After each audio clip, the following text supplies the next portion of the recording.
रेहाना सुल्तान Hindi cinema की उन अभिनेत्रियों में गिनी जाती है जिन्होंने अपने साहसिक अभिनय और अलग तरह की फिल्मों के माध्यम से एक विशेष पहचान बनाई।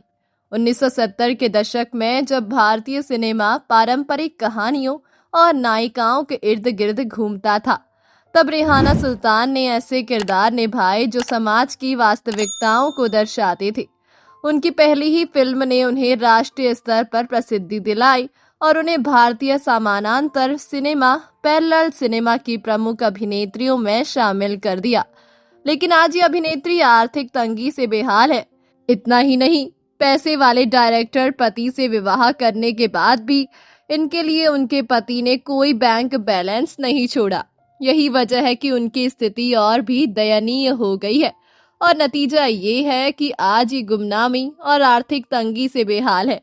तो आइए जानते हैं इस गुमनाम अभिनेत्री के बारे में। लेकिन उससे पहले अगर आप हमारे चैनल पर नए हैं तो चैनल को सब्सक्राइब जरूर कर ले। रेहाना सुल्तान का जन्म भारत में एक मुस्लिम परिवार में हुआ था। बचपन से ही उन्हें अभिनय और कला में रुचि थी। उन्होंने अपनी प्रारंभिक शिक्षा पूरी करने के बाद अभिनय को अपना करियर बनाने का निर्णय लिया। उस समय फिल्मों में करियर बनाना आसान नहीं था, विशेष रूप से उन परिवारों के लिए जो पारंपरिक सोच रखते थे। रेहाना ने अभिनय की शिक्षा प्राप्त करने के लिए प्रतिष्ठित film and television institute of India (FTII) Pune में प्रवेश लिया। ये संस्थान भारतीय फिल्म उद्योग को कई महान कलाकार दे चुका है। FTII में प्रशिक्षण के दौरान उन्होंने अभिनय की बारीकियां सीखी और अपनी प्रतिभा को निखारा।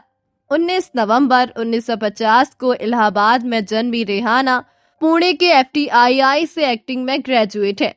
1967 में एक्टिंग डिग्री मिलने के बाद उन्हें विश्वनाथ अयंगर की डिप्लोमा फिल्म शादी की पहली सालगिरह में काम करने का मौका मिला। इसके बाद डायरेक्टर राजेंद्र सिंह बेदी ने 1970 में उन्हें फिल्म दस्तक में रोल दिया। रेहाना FTII से पास ऐसी पहली एक्ट्रेस थी जिन्हें किसी फिल्म में लीड रोल मिला था। रेहाना को फिल्म दस्तक के लिए बेस्ट एक्ट्रेस कैटेगरी में नेशनल अवार्ड भी मिला। इसके बाद रेहाना ने कुछ और फिल्में की जिनमें हार जीत 1972, प्रेम पर्वत 1973 और किस्सा कुर्सी का 1977 जैसी फिल्में शामिल है। रेहाना सुल्तान को वास्तविक पहचान वर्ष 1970 में आई फिल्म दस्तक से मिली। इस फिल्म का निर्देशन प्रसिद्ध निर्देशक राजेंद्र सिंह बेदी ने किया था।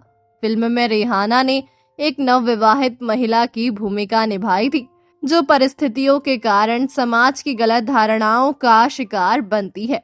फिल्म में उनके अभिनय को दर्शकों और समीक्षकों दोनों ने खूब सराहा। उनकी भावनात्मक अभिव्यक्ति, संवाद अदायगी और स्वाभाविक अभिनय ने उन्हें रातों रात प्रसिद्ध बना दिया। फिल्म दस्तक में शानदार अभिनय के लिए रेहाना सुल्तान को सर्वश्रेष्ठ अभिनेत्री का national film award for best actress सम्मान प्राप्त हुआ।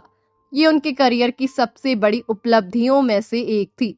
किसी नई अभिनेत्री के लिए अपने शुरुआती दौर में राष्ट्रीय पुरस्कार जीतना बहुत बड़ी बात मानी जाती है। इस सम्मान ने उन्हें भारतीय सिनेमा की गंभीर और प्रतिभाशाली अभिनेत्रियों की श्रेणी में ला खड़ा कर दिया था। 1970 का दशक भारतीय समानांतर सिनेमा के उभार का दौर था।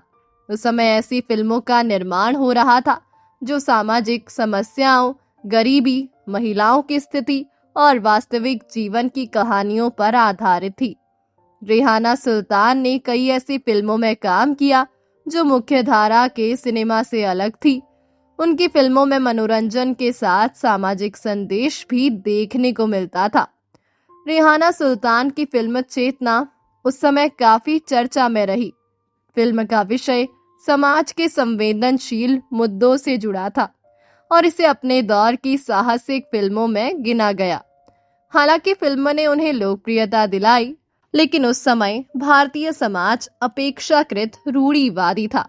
परिणाम स्वरूप उन्हें कई बार आलोचनाओं का सामना भी करना पड़ा। फिर भी उन्होंने अपने अभिनय और कला के प्रति समर्पण को बनाए रखा। रेहाना सुल्तान की अभिनय शैली बेहद स्वाभाविक मानी जाती है। वे अपने पात्रों को वास्तविकता के साथ निभाती थी उनके चेहरे के भाव, संवाद बोलने का तरीका और भावनाओं की प्रस्तुति दर्शकों को पात्र से जोड़ देती थी। उनकी सबसे बड़ी विशेषता यही थी कि वे ग्लैमर की बजाय अभिनय पर अधिक ध्यान देती थी। यही कारण है कि उन्हें समानांतर सिनेमा की महत्वपूर्ण अभिनेत्रियों में गिना जाता है। रेहाना सुल्तान ने अपने निजी जीवन को हमेशा मीडिया की चकाचौंध से दूर रखा।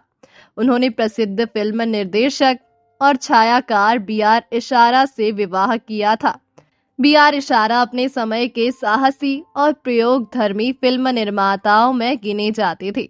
रेहाना ने 34 साल की उम्र में खुद से 16 साल बड़े फिल्म डायरेक्टर B.R. इशारा से 1984 में शादी की। अपनी इमेज को लेकर रेहाना ने एक इंटरव्यू में कहा था कि उस वक्त मैं फिल्मों में महज एक टाइप्ड एक्ट्रेस बनकर रह गई थी। दर्शकों को लगता था कि मैं सेक्सुअलिटी का दूसरा नाम हूँ। यहाँ तक कि डायरेक्टर मुझे सिर्फ बाथटब या बरसात में भीगने वाले रोल ही देते थे। मुझे इनसे चिढ़ होने लगी थी। रेहाना के पति B.R. इशारा 2012 में इस दुनिया से चले गए थे। आखिरी दिनों में इशारा ने फिल्में बनाना भी छोड़ दिया था। इसकी वजह से रेहाना के लिए कोई प्रॉपर्टी या बैंक बैलेंस नहीं था। आर्थिक तंगी के चलते फिल्म डायरेक्टर सुधीर मिश्रा ने उन्हें फिल्म इनकार 2013 में एक रोल दिया था। फिल्म में लीड रोल में अर्जुन रामपाल और चित्रांगदा सिंह थे। फिल्मी दुनिया से लगभग गायब हो चुकी रेहाना अभी फिल्मों में कमबैक करने की तमन्ना रखती है। उनके अनुसार एक्टिंग तो किसी भी उम्र में की जा सकती है। हालांकि आज के दौर में कैमरे से लेकर फिल्म बनाने की हर एक चीज बदल चुकी है। ऐसे में क्या मुझे कोई डायरेक्टर फिल्म में रोल देगा? रेहाना सुल्तान का योगदान केवल उनकी फिल्मों तक सीमित नहीं है। उन्होंने साबित किया कि अभिनेत्री की सफलता केवल ग्लैमर या व्यावसायिक फिल्मों पर निर्भर नहीं होती, बल्कि अभिनय की गहराई और प्रतिभा भी उतनी ही महत्वपूर्ण है। उन्होंने कई युवा अभिनेत्रियों को प्रेरित किया कि वे चुनौतीपूर्ण भूमिकाएं निभाने से ना डरे। उनके द्वारा निभाए गए किरदार आज भी भारतीय समानांतर सिनेमा के महत्वपूर्ण उदाहरण माने जाते हैं। दोनों के बीच कला और सिनेमा को लेकर गहरी समझ थी। विवाह के बाद भी रेहाना ने फिल्मों से जुड़ाव बनाए रखा। हालांकि समय के साथ उन्होंने सार्वजनिक जीवन से दूरी बना ली। आज रेहाना सुल्तान भले ही फिल्मों में सक्रिय ना हो, लेकिन उनका नाम भारतीय सिनेमा के इतिहास में सम्मान के साथ लिया जाता है। उनकी फिल्म दस्तक आज भी भारतीय सिनेमा की उत्कृष्ट फिल्मों में गिनी जाती है और अभिनय के विद्यार्थियों के लिए प्रेरणा का स्रोत है।